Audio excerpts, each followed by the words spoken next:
No matter how development is measured, it's always geographically uneven. In this lecture, we will examine key concepts in development such as income inequality and distribution. These topics are important to geography because of the desire to pinpoint and analyze the unevenness from one place or region to another, as well as the social and environmental consequences of development in hopes to understand the differences around the world. It would be inadequate to use the average income of a country to get an overall picture. Therefore, income distribution, which is how income is divided among different groups or individuals, and income inequality, which is the ratio of earnings of the richest to the earnings of the poorest, are more adequate to show how income is distributed over the country. Development geographers examine income distribution and income inequality at different scales and between different clusters of countries. The Organization for Economic Cooperation and Development, OECD, is one such cluster and was established in 1961 to enhance development by promoting economic growth and improving the standard of living of its member countries. As of 2008 data, 30 countries belong to the OECD. With a few exceptions such as Mexico and Turkey, OECD members are very wealthy, industrialized countries. Thus, the OECD is sometimes called the rich country club of the world. At the global scale, income inequality is very high. Current studies show that the concentration of large shares of income among the elites who form a minority. This phenomena has a champagne glass effect on the pattern of income distribution as shown in the diagram. This diagram on the left depicts the distribution of income in 5 classes, from the richest to the poorest, or the world's people. In 2007, the most recent year for which comparable data exists, the richest 20% of the world's population held 70% of the income in the world. Conversely, the poorest 20% held a mere 2% of global income, creating the champagne glass effect. No other groups of countries in the world has such a large share of the global income as the OECD countries do, as shown in the pie chart. For every $100 held by the richest 20% of the world's population, $70 of those are in OECD countries. $28 are split among the regions of Latin America, East Asia and the Pacific, and Eastern and Central Europe, and $2 are in Africa. One sobering fact is that there are very few very wealthiest individuals, but several billion people who live in poverty. According to one analysis, the incomes of the 500 richest people in the world exceed the incomes of 400 million others.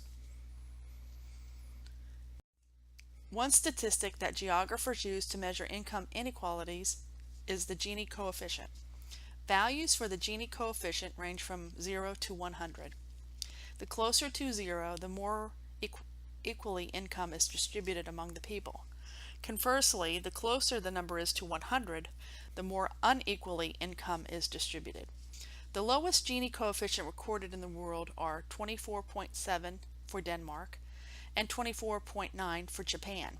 For the world as a whole, the Gini coefficient is 67. The map shows the Gini coefficient for the world's countries as of 2007. The Gini coefficient is derived from the Lorenz curve and is computed from the area between the line of equal income distribution and the country's Lorenz curve. The Lorenz curve, as shown in the diagram on the left, was developed by Max Lorenz. He developed this method to show the relationship between a country's income and population, broken into deciles or groups of 10%. The red line or curve is a baseline showing an idealized equal income distribution, i.e. 10% of the people have 10% of the income, 50% of the people have 50% of the income, etc. The green and blue curves graph show the green and blue curves graph examples for 2 countries of Albania and Honduras. The lower the curve to the x-axis, the more unequal its income distribution. Therefore, the Gini coefficient in the gray area on the graph, the Gini coefficient is the gray area on the graph for each country. There are several factors that affect the equality or inequality of income distribution and can be grouped into 4 broad categories: individual, social, policy-related, and historical.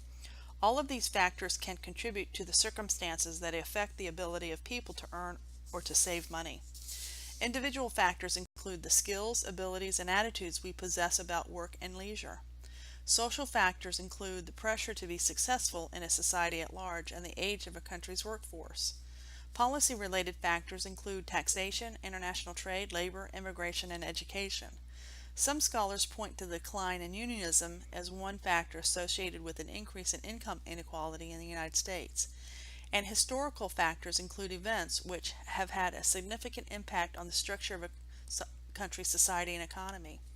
Slavery could be a viable reason why a child raised in the bottom fifth in the South has a lower chance to rise to the top fifth of income distribution as shown in the map.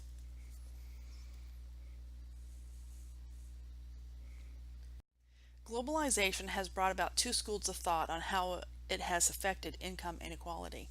One is the trickle-down theory, which involves trade.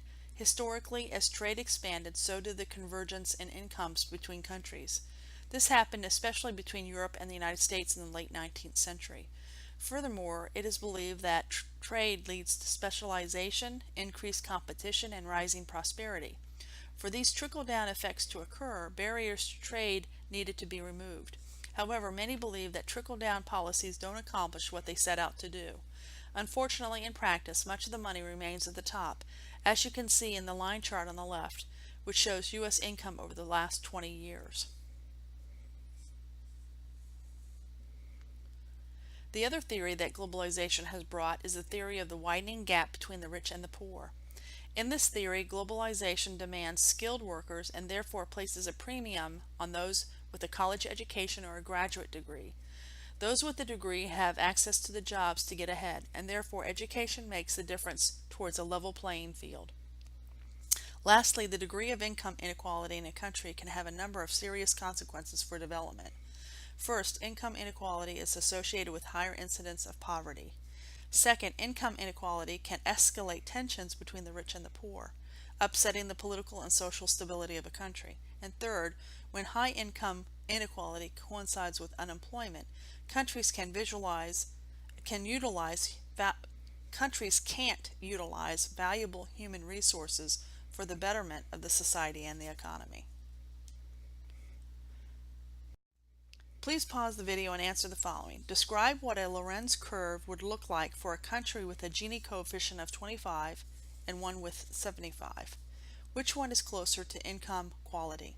In your own words, using the text as a guide, be thorough and specific with your answer.